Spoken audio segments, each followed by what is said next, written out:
The December wind cut straight through my beat-up jacket, sharp as a handful of frozen needles, while I huddled beneath the overpass along Route 47. I was 17, and by that point I'd been living on the streets of Millbrook for 8 long months.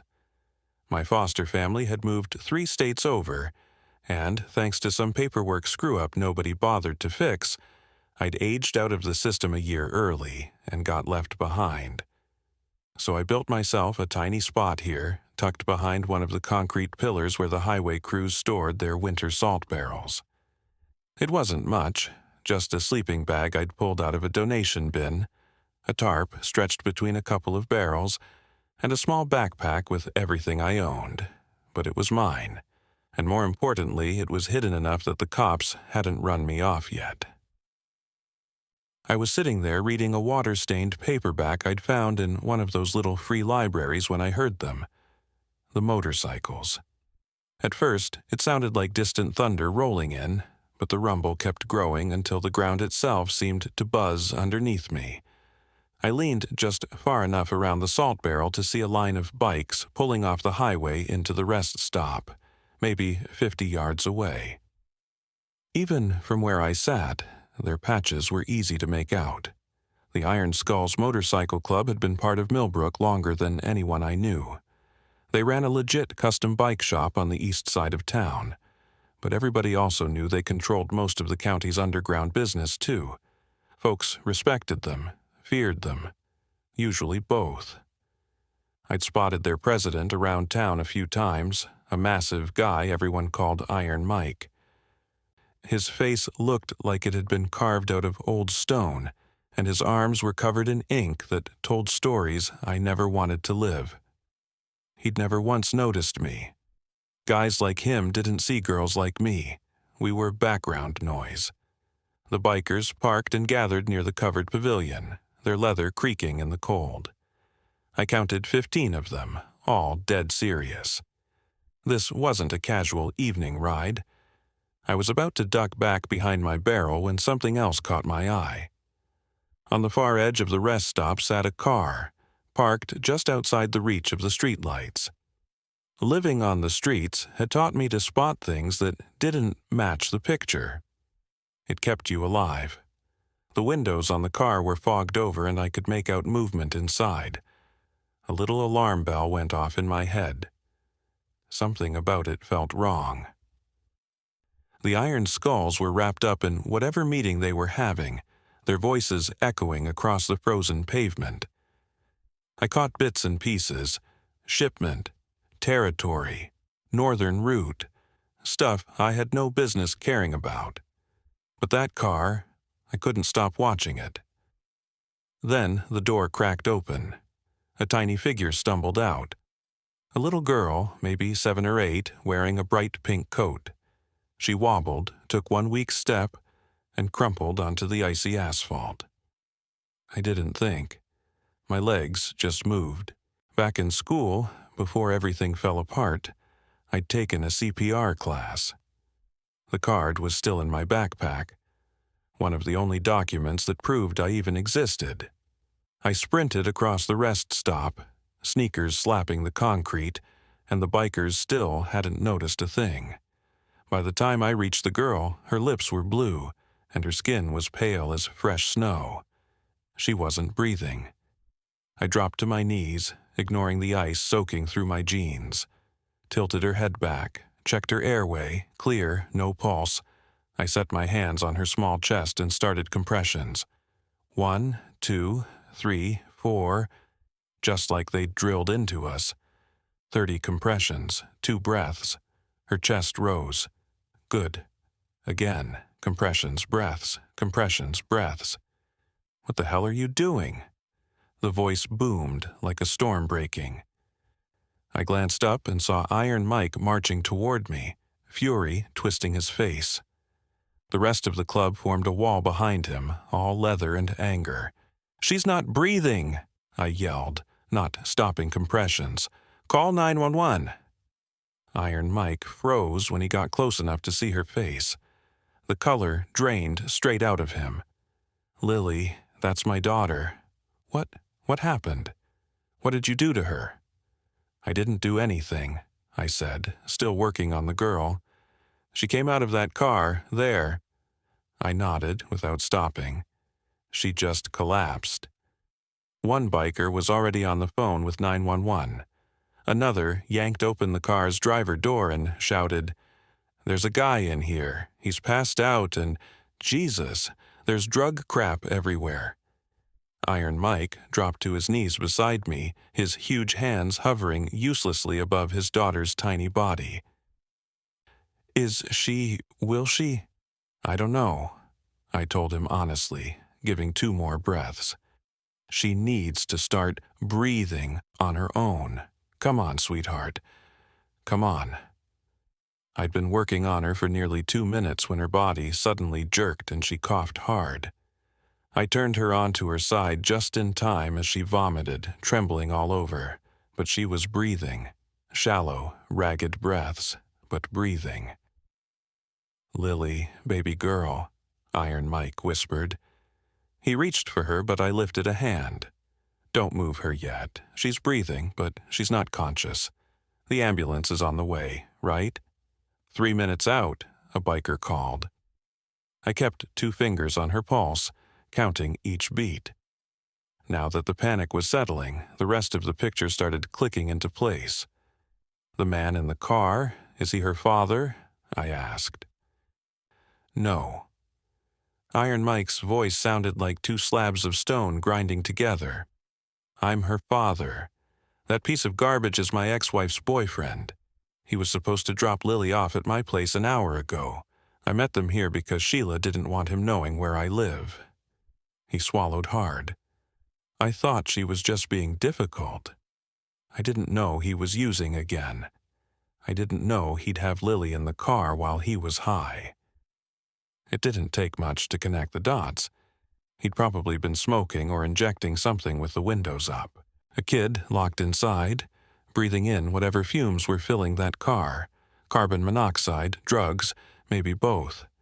She'd probably been in trouble long before she managed to stumble out. "Did you see what happened?" Mike asked me, his eyes locked on mine. "Did you see him hurt her?" "No," I said quietly. "I just saw her come out and collapse. I hesitated, aware that whatever I said next might expose more about my life than I wanted anyone to know. "I've been staying under the overpass," I finally admitted. "I saw the car sitting there, and something about it just felt wrong." For the first time, Iron Mike actually looked at me, really looked, and I watched his expression shift as he took in the whole picture. My skinny frame, the frayed clothes, the little backpack on the ground that carried everything I owned. "You're homeless," he said. It wasn't a question. "Yes, sir." "And you still ran over here to help my daughter?" "Of course." Before either of us said anything else, the rising wail of sirens started cutting through the cold air. I tried to stand, but Iron Mike reached out and caught my wrist. Despite those enormous hands of his grip was surprisingly gentle. "Don't go anywhere," he said quietly. "Please." The next hour felt like a blur. The paramedics swooped in and took over for me, checking Lily's vitals and loading her into the ambulance. She woke up on the way, crying for her dad, and Iron Mike climbed in beside her, but not before pointing at me and telling his club, "Watch her, don't let her disappear." So the Iron Skulls formed this loose ring around me, not threatening, just making sure I didn't slip away. Then the police rolled in, arrested the boyfriend, barely conscious, and found meth, fentanyl, and a bunch of other junk in the car. One of the officers questioned me at a picnic table. At first, he treated me like the suspicious homeless kid at the scene of a drug overdose. But the bikers backed me up, and the rest stopped security cameras backed them up. Eventually, the officer eased up. Someone draped a blanket around my shoulders, and I sat there, trembling from the adrenaline crash. That's when an older biker with a gray beard and soft eyes walked over with a steaming cup from a beat-up thermos. "Name's Roadkill," he said as he sat across from me. Yeah, I know. Dumb nickname. Got it 30 years back after I put my first bike into a deer. The coffee tasted awful and amazing all at once. "I'm Maya," I said. "Mike's gonna want to thank you proper," Roadkill told me. "That little girl, she's his whole world. Lost his wife to drugs 5 years ago. Been fighting to keep Lily safe ever since. I just did what anyone would have done." "No," he said firmly. "You did what most people don't do. You paid attention, you trusted your gut, you acted, you saved a life." He paused for a moment, studying me. "How long you been out here?" 8 months, I said with a shrug. "Family. None that want me." Roadkill didn't pry. He just nodded and let the silence settle between us. Then my cheap prepaid phone buzzed, a shock in itself because I'd forgotten it was even in my pocket. I checked the message from an unknown number. "Hospital, Lily stable, come tomorrow." "Mike." I showed it to Roadkill. He nodded. "I'll make sure you get there." That night, I didn't crawl back under the overpass. Roadkill and 2 other bikers, Nails, a tough-looking woman with a soft smile, and Sketch, a younger guy with paint under his fingernails, brought me to a 24-hour diner and bought me the first real meal I'd eaten in days. After that, they paid for a motel room on the edge of town. "This is too much," I said, uncomfortable with the sudden kindness. "Shut up and take the kindness," Nails said with a smirk. "Mike's orders, and around here, what Mike says goes." The next morning, Roadkill picked me up and drove me to Millbrook General. I felt painfully out of place, walking through the bright, spotless hospital hallways, acutely aware of how I looked. But all that disappeared when we reached Lily's room. The little girl was sitting up in bed, pale, tired, but alive. Her face lit up the second she saw me. "Daddy, that's the angel lady who helped me." Iron Mike stood from his chair. Under the hospital lights, I could see the exhaustion carved deep into his face, but there was something else, too. Gratitude so heavy it almost made me uncomfortable. "The doctor said if you hadn't started CPR right away," he said quietly, "she would have suffered brain damage, maybe worse. You gave her back to me. I'm just glad she's okay," I said. "I want to do something for you," he continued. "And before you try to turn me down, know this. Refusing would be an insult. You saved my daughter. That creates a debt." I stiffened. I'd lived long enough to know that gifts with strings attached could ruin a life. "I don't want to owe anyone anything." "You don't owe me," he said. "I owe you." He pulled out a chair and motioned to it. "Sit." So I did. And he sat too, lowering himself purposely, making himself less imposing. "Here's what's going to happen," he began. "First, we've got you an apartment. A small place above the bike shop. It's empty, and it's yours as long as you need it, rent-free. I can't." "Second," he continued, pretending I hadn't spoken, "you're going to finish high school. I talked to the principal at Millbrook High this morning, old friend of mine. You're enrolled starting Monday, all fees covered." My throat tightened so much it hurt. "Why would you do all this for me?" "Because you saved my little girl," he said. "Because no 17-year-old should be living under an overpass. Because I have the ability to help, and I'm damn well going to." He leaned forward, softening his voice. "Look, I know what folks say about us. Some of it's true. But we take care of our own. And after last night, like it or not, you became one of our own. You don't need to join the club. You don't need to do anything illegal. You just have to let us help you build a life. If you believe in trusting your instincts, paying attention to the world around you, and speaking up when something feels off, then let this sink in for a moment. Like, comment, share, and subscribe to Stories of Old Ryan. Drop a comment telling us where you're watching from, because stories like this remind us that heroes come in every size, and sometimes the smallest voices shout the loudest truths. Spring rolled around, and I spent it living above the bike shop and finishing my senior year. The Iron Skulls became the strangest but most loyal family I'd ever had. Nails taught me how to ride a motorcycle. Sketch helped me survive math.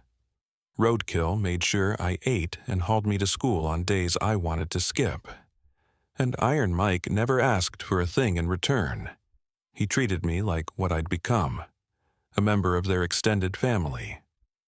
Every weekend, Lily came by the shop, and I found myself looking forward to braiding her hair and listening to her chatter about second grade. The town didn't quite know what to do with me. Some folks whispered about the homeless girl who'd somehow ended up living with a biker club. Others saw it differently. A community stepping up, taking care of someone who'd been left behind. A life pulled out of the gutter, and another life saved. Honestly, I didn't care what anyone thought anymore. For the first time in years, I actually had a home. I graduated that June with honors. Nails had taken a second-hand dress and stitched it up so nicely you'd never guess where it came from. When they called my name in the gym, the entire Iron Skulls crew stood up.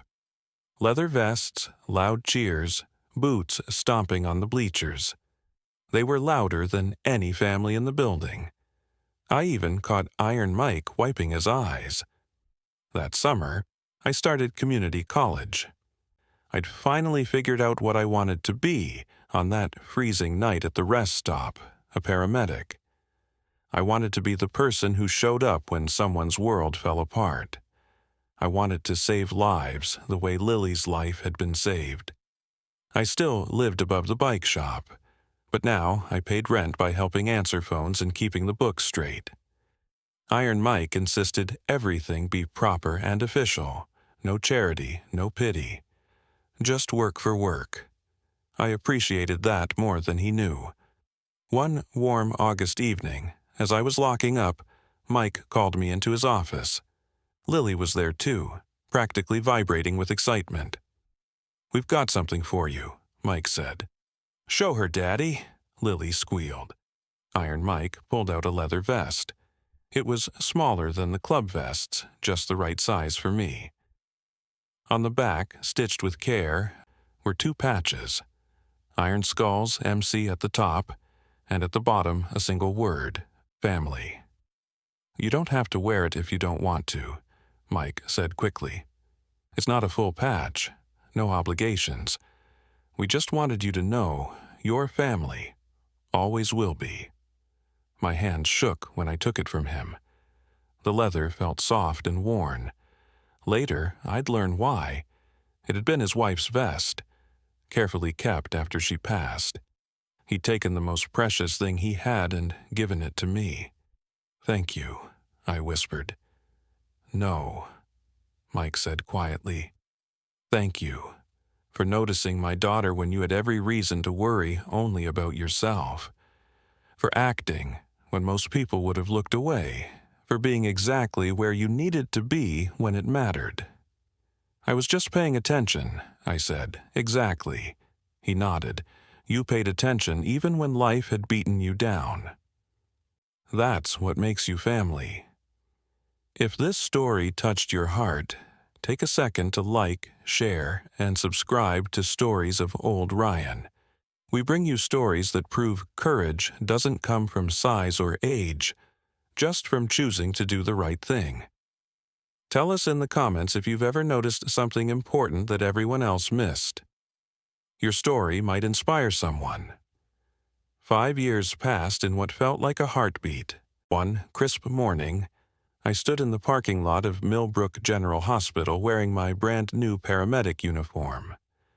I'd just finished my first shift as a fully certified EMT. It had been exhausting and incredible. I'd helped save 2 lives before lunchtime.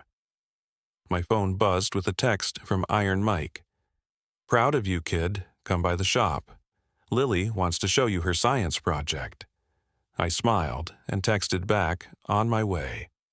I walked over to my motorcycle, a custom build the club had made for my paramedic graduation, and pulled on my helmet. Just above the collar of my uniform, the edge of my tattoo peeked out, a small angel wing, with the date I saved Lily's life inked beneath it. I'd gotten it the day I passed my exam, a reminder of the night everything changed. As I rode toward the bike shop, I passed under the same overpass where I once lived in a little tarp tent behind the salt barrels. I didn't feel bitterness when I saw it. No shame either, just gratitude. That overpass had been my lowest point, but it had also put me in the right place at the right time to save a child. And from that single moment, one act of courage, one choice to pay attention, my whole life had unfolded. The family I found, the purpose I discovered, the future I built. I learned something in those years. Heroes aren't the people who have everything. Sometimes heroes are the ones who have nothing, but still find something to give. Thank you for watching. If this story reminded you to trust your instincts, speak up when something feels wrong, and never underestimate the impact of paying attention, please share it. Subscribe to Stories of Old Ryan for more stories proving that heroes are everywhere. Courage has no size, no age, and sometimes the smallest person in the room makes the biggest difference. Tell us in the comments, what would you have done in Maya's place?